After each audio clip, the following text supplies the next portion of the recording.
السلام عليكم ورحمة الله تعالى وبركاته، متتبعي قناة سلامة كنار. إن شاء الله تكون أموركم طيبة. اليوم إن شاء الله بعيدا عن الأشغال اليدوية غنصايب معكم بسبوسة نزولا عن طلب العديد من معارفي اللي كياكلوها عندي وكتعجبهم، فقالوا لي حطيها لنا في القناة. فعلى بركة الله غنبداو التحضير. أول شيء أنا كندهن هذه الطاوة، ولازم الطاوه يعني هاد المقادير اللي كنصايب انا واللي اللي يسويها اللي حطها يعني في البسبوسه. احطها في هاد الطاوه اللي قياسها يعني القطر مالها 30 سنتيمتر، وهذا السر يعني في هذا القوام مال البسبوسه مالي. فالطاوه هذه لازم يكون فيها 30 سنتيمتر باش ما تجيش يجي السمك تاعها يعني معقول ما تجيش غليظه بزاف. فاول شيء غندهن الطاوه بالزبده ونحطها في الفريزر، وبعدين يعني نمر للمراحل الأخرى. فمثل ما تشوفون خلاص أنا دهنتها بالزبدة، غنحطها في الفريزر ونمر للمرحلة الثانية إن شاء الله. ثاني مرحلة غنصايب الشيرة أو السيرو أو القطر، كل واحد شنو كيسمي هذا السائل تاع باش كنسقيو البسبوسة. فأنا حطيت كوب ونص من السكر سنيدة، وغنخلطو مع كوب نتاع الماء، يعني كوب ونص سكر مع كوب ماء. نحاول ندوبهم شوي في الماء. غنزيد عليهم عصير نص ليمونه،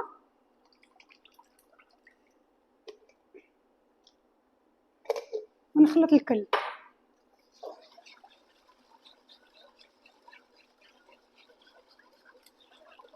فمن بعد ما يذوب السكر في هذا الماء غنحطو فوق النار. ملي غيولي يغلي غنخلي ديك 5 دقائق حتى 7 دقائق صافي ونطفي عليه النار. فهذه المرحله سهله يعني ما يبي لها متابعه وايد، بس نحطو فوق النار مثل ما قلت لكم 5 دقائق ملي يغلي. ودابا غنمروا لمرحله خلط البسبوسه بالمقادير اللي غنحتاجوها. غنحتاجو الحك تاع الزبادي او الروب، نحتاج نص كوب سكر. انا هنايا نص كوب ما خديتوش كامل، يعني كنعبر نص كوب وكنحيد منه 2 معالق كبار، ما كنبغيهاش حلوه بزاف. عندنا نص كوب حليب، عندنا نص كوب جوز الهند او الكوكو، نحتاج 2 بيضات ونص كوب زيت وكوب سميد ناعم. غنحتاجو كيس تاع الفانيلا، وغنحتاج معلقه صغيره نتاع خميره الحلويات او البيكن باودر. هنا انا غنخلط هاد المعلقه غنخلطها مع السميده،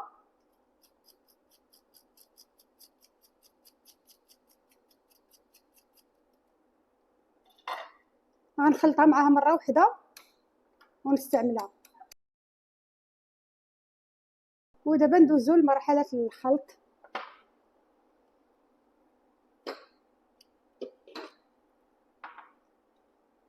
كما قلت لكم عندنا الحك تاع الزبادي او الروب،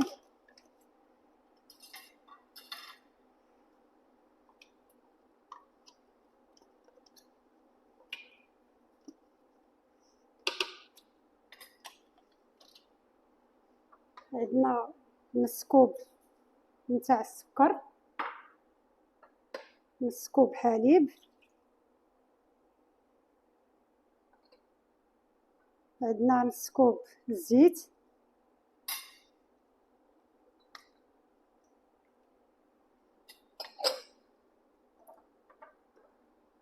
جوج بيضات،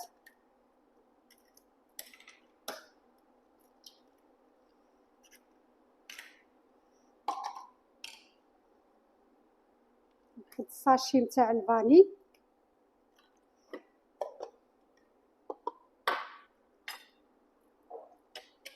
نخلطوا هاد العناصر هذه مزيان.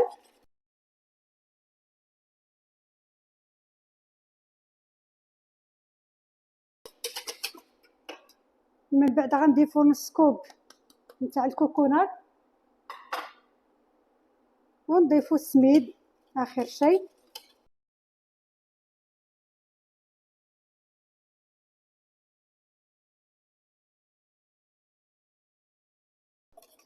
من بعد ما خلطنا الخليط غناخدو الطاوه اللي طلعناها من الفريزر وغنحط فيها نفس الكميه نتاع هاد الخليط هذا،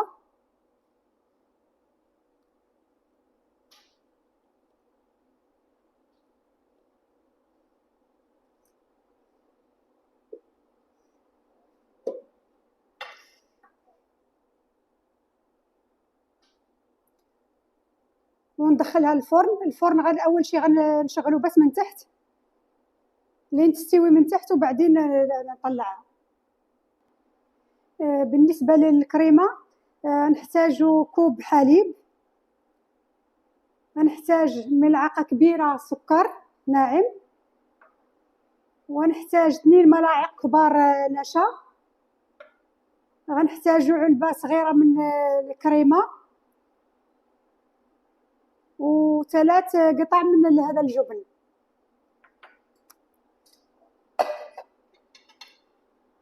فعلى بركه الله غنحط اول شيء الحليب ونضيف ملعقه سكر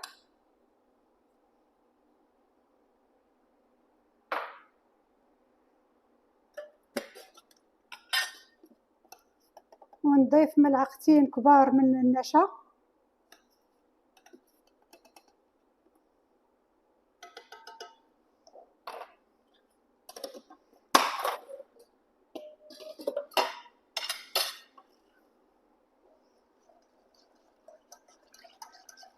ونحط هالخليط على النار حتى يبدا يتقال، ومن بعد غنضيفوا له هذا الجبن والكريمه.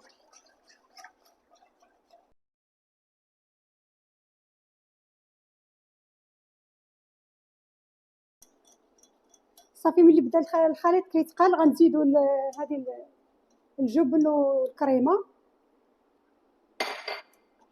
ونطفي النار صافي ونخلطو مزيان.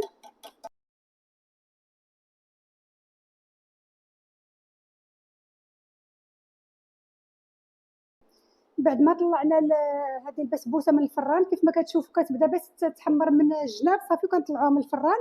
دابا غنضيفوا ليها الكريمه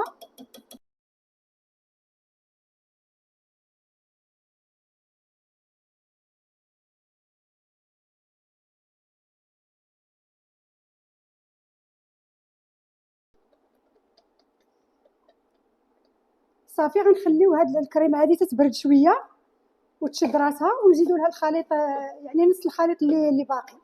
ودابا بعد ما بردت شويه الكريمه غنضيفوا الخليط اللي باقي.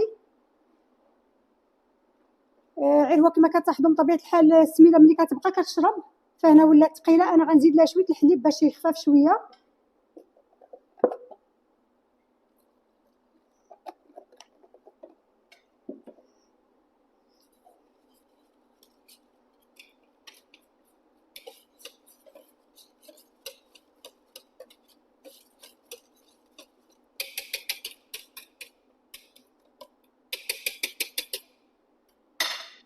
صافي غنضيفوا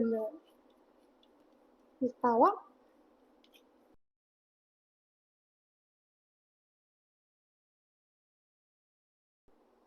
ودابا غندخلوها الفران وغنشعلوه من الفوق.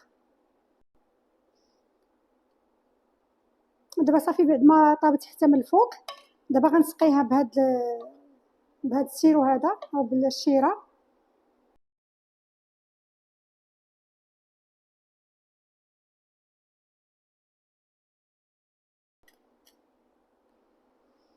ومن بعد كنرشوها بهذا بالكوك،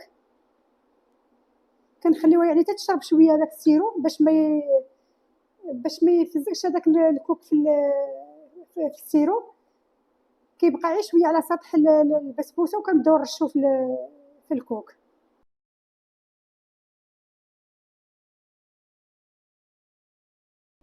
صافي وها هي البسبوسه تاعنا جاهزه بالصحه والراحه.